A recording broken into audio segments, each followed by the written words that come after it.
Milo 2, brought to you by the best names in the business and a whole bunch of my mates helping out.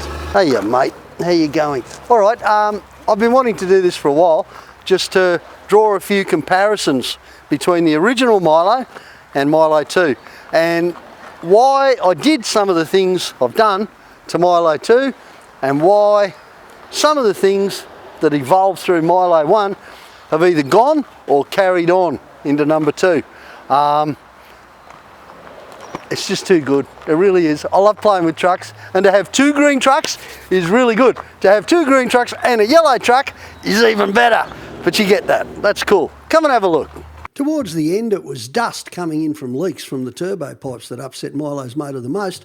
So I won't be fitting an intercooler, even though I enjoyed the power. The 12H2 is more powerful anyway, and it's a whole lot smoother. So I reckon that's going to pretty much sort those problems. I've already got a high flow turbo on it, thanks to MTQ, more than enough. You can see how much work the front bar's done on Milo over the years, and I've only had a couple of issues with it. One of them was the lack of protection over the radiator area. That meant I copped a bit of front panel damage. Well, fortunately, the X-Rocks bar from Outback Accessories has got that, and it protects my light forces as well. And look where the rock lights are. What a perfect position. But I've still got all that deflection at the edges without all the weight. Absolutely perfect. Talking about weight, I've chucked Milo against plenty of rocks over the years, and these bars have done the trick quite well, but they didn't give me quite as much ground clearance as I wanted, and there's a few other little issues with them too. At the rear, well, we're working on that at the moment, as you might be aware. This bar has done really well. It's been a terrific bar, kind of ties the whole rear of the chassis together. But over on Milo 2, as you can see, that's just temporary. Temporary lights, not protected, even the number plates covering the tow hitch. Looking at something special there. Well, I tried opposite lock suspension, and as everyone knows, they don't make it anymore. I reported it as not working very well. I wasn't the only one. Not very happy with it. It's okay. It's just average. That's the problem. And, you know, you really want more than average. So I got terrain tamer on Milo 2, and so far I couldn't be happier. They're a much sturdier shock absorber without anything that can kind of break. So very happy there. You know, up top on Milo, I had the old drum air filter, the Donaldson with 3-inch pipe all the way, and of course another light force light.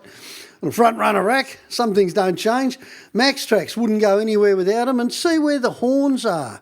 And also see where the spare wheel is right up on the roof. That's not so ideal, is it? And when you move over to Milo 2, well, straight away I found out that the max tracks are in the wrong place. I'm going to whack them on the side.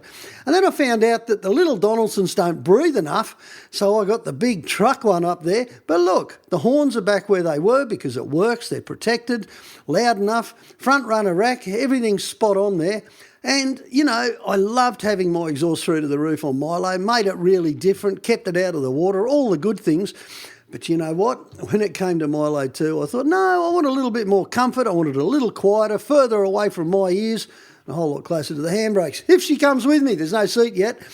Putting the spares, 2 spares, and the long-range tank from Brown & Davis right in the middle meant there's 350 kilos right in the middle of the truck. That is where you want it. Well, you know what Milo looks like inside by now. Yeah, it's great, isn't it? Yeah, comfortable. Woohoo! But some things did work, and that was having all the consumables, all the electrics, right in the middle of the dash where I could look after them. So we've done much the same with Milo 2, except this time it's really plush. It's got, you know, insulation, it's got those TrueFit mats, it's just absolutely perfect in here, it really is. But look, there you go again. Good old boat battery switches right behind the seat, and all the consumables right in the middle of the dash. So everything's wired up through the roof. Not very much chance of losing stuff, and if you do, you can fix it. And of course, this is a mechanical injection diesel. I'll tell you what, that Lancaster bomber panel, oh, I just love playing with that. Up the back, and of course, there's an angle in there.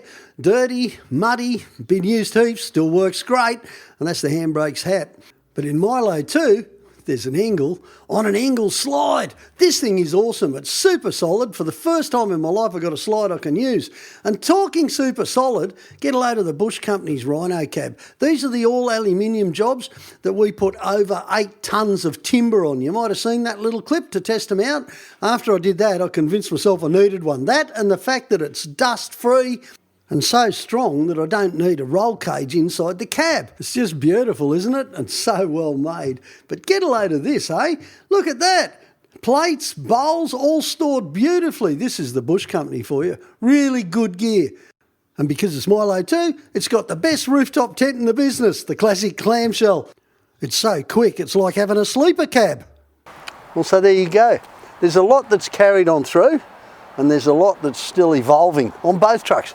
And I guess that's the end part of this message, and that is that this doesn't mean, just because Milo 2's up and running and doing really well, that Milo 1's out of the game. Not at all. At the end of the day, the old girl needs some work, it's going to get it now, but then she's back on the tracks too. Why is that? Because it's too much fun not to. Gee, what a silly question. Righto guys, I'll see you up on a track somewhere.